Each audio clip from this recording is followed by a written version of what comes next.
Davi, expressando o Salmo 24, ele diz que é melhor, uma coisa ele pediu ao Senhor, ele disse: vou me começar a fazer isso, para que eu possa morar na casa dele, para contemplar o favor da Deus. Provérbios 29, verso 18 diz assim: onde não ensina muito essa escritura, o povo se corrompe. Não, a palavra de Deus ensina. O próprio Jesus, falando no livro de João, quando escreveu essas palavras que ele falou, está lá em João, capítulo 5, verso 39, ele fala muito para todos os irmãos. Ele está dizendo: examinai as escrituras, porque são elas que Deus examine elas. Lá no livro de Josué, capítulo 1, verso 8, Deus chama Josué, medita no livro desta lei. Porque prudentemente ela te conduzirá, não te manterei. Isaías 34, verso 16. Está lá escrito: leia a palavra do Senhor. Então nós temos que meditar na palavra. Nós temos que examinar a palavra. Nós temos que ler a palavra. Salmo capítulo 1, verso 12, a palavra diz assim: mas bem-aventurados aqueles que meditam na lei do Senhor, e na sua lei meditam dia e noite, porque será comparado a uma árvore que está à vida do mundo, mas não vai morrer, porque tem água. E o crente que examina a palavra tem água contente na sua vida. Como diz o samaritano, a vida dessa água que te dá outra que nunca mais cresce. Vai fazer o teu jeito, vai te lá e pode saltar para a vida eterna. Palavra de Deus é azeite, é água para nossas vidas. Nós temos que estar voltados para essa palavra. Quando você examina a Bíblia examina você. Quando você lê a Escritura, quando você medita nela, ela medita você.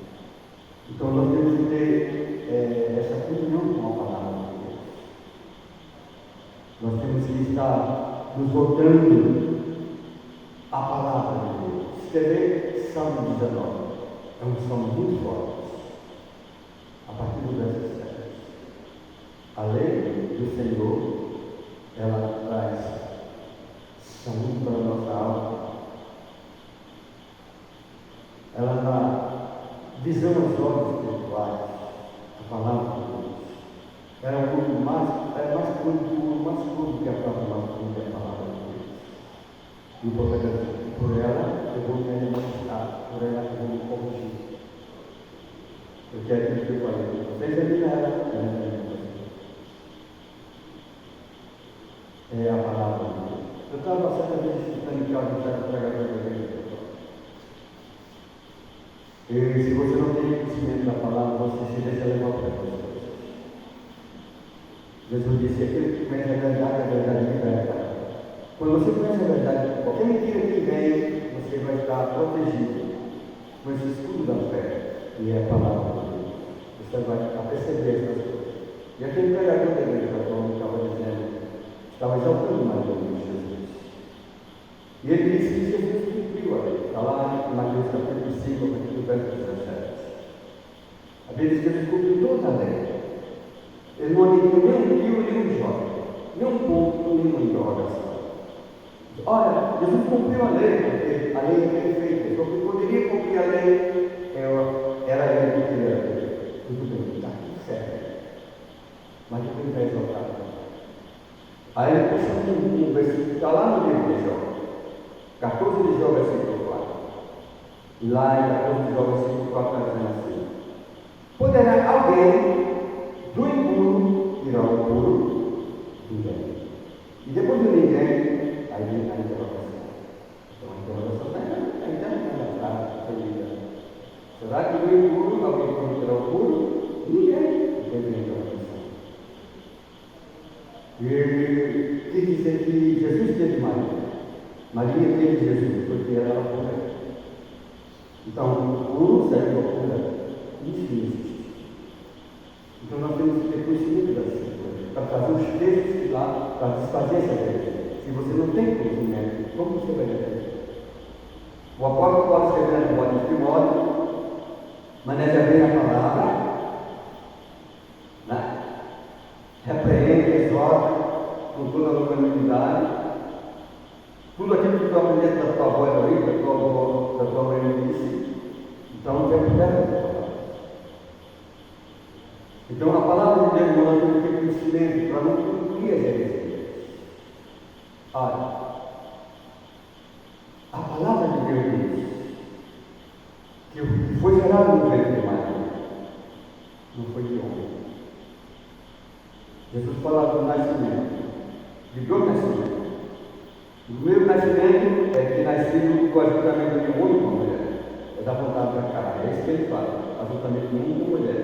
O nascimento da vontade da carne. Nós estamos aqui porque nossos pais se juntaram um dia, fizeram ter filhos, nós estamos aqui. A vontade deles todos. Agora, o nascer de Deus é pelo Espírito de Deus. E o que estava dentro de Maria foi gerado pelo Espírito Santo. A palavra de Deus fez uma promessa a Daniel. Eu estou puxando os textos, irmão. Está na Bíblia. Lá de Gênesis capítulo 3, verso 15, quando ele chama os dois para se justificar daquilo que eles fizeram, Deus ordenou que eles não fizessem, eles fizeram.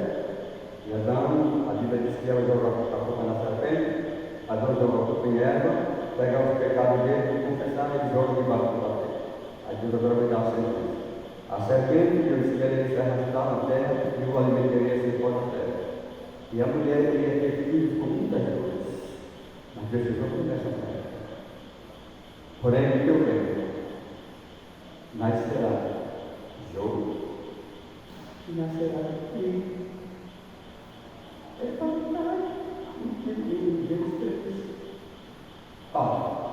do ventre de Eva nasceu quem? Caim. Do ventre de Eva nasceu quem? A Bíblia diz que quem era dele? Maria. Porém, a Bíblia diz que Abel era dele? Diz a Bíblia lá no tempo de Jeremias que poderá alguém mudar a pele de um antíoco ou mudar as cores de um leopardo. Poderá alguém fazer isso? Você vai dizer, ninguém. Meus pais. Porque o que é possível para os homens é possível para Deus. De Eva sai Sete. Toda a geração dos salvos. E representa os salvos. Do ventre de Maria, uma pecadora, que a Bíblia mostra isso, não pode questionar muitas escrituras, porque Deus disse que seria todo mundo mentiroso de Deus. Paulo fala isso lá em Romanos, capítulo 3, verso 5. Seja Deus verdadeiro todo mundo. Então, a Bíblia diz que todos pecaram. Está lá em Romanos, capítulo 3, verso 23. E destituídos foram de quem? Da glória de Deus. Então, a Bíblia diz que Deus olhou do seu pé, e não viu ninguém. Todos pecaram, foram destituídos da glória. Onde é que ele faz para a pessoa?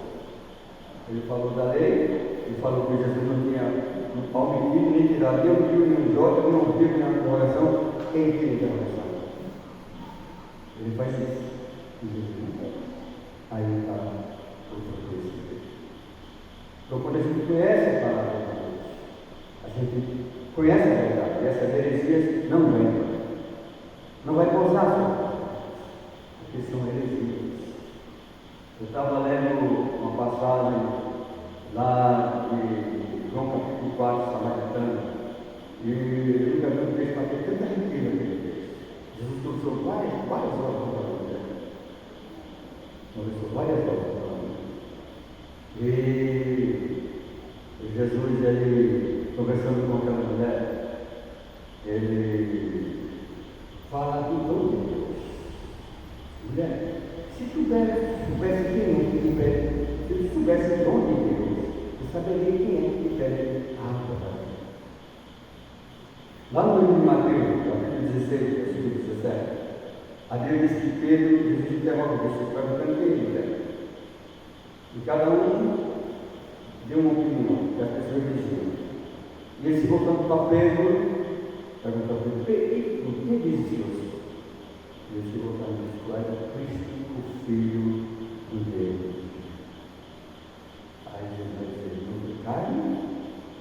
dizendo que Deus foi o Pai que está no céu.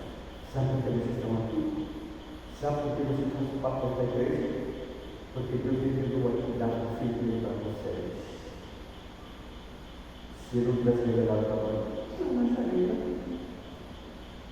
Lá em Efésios capítulo 2, versículo 8, o que está dizendo lá?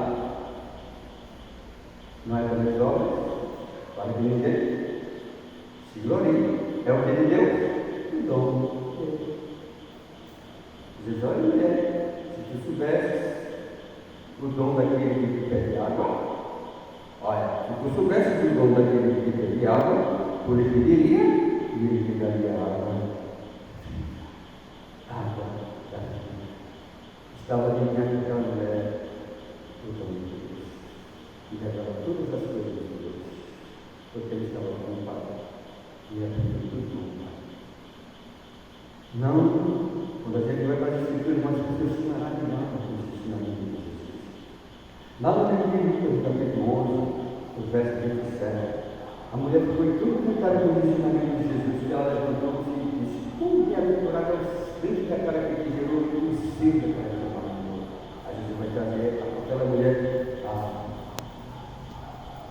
responsabilidade do conhecimento da palavra, de ouvir a palavra e de praticar a palavra. Ele vai bem cuidado. São aqueles que estão ouvindo as palavras e guardando a palavra.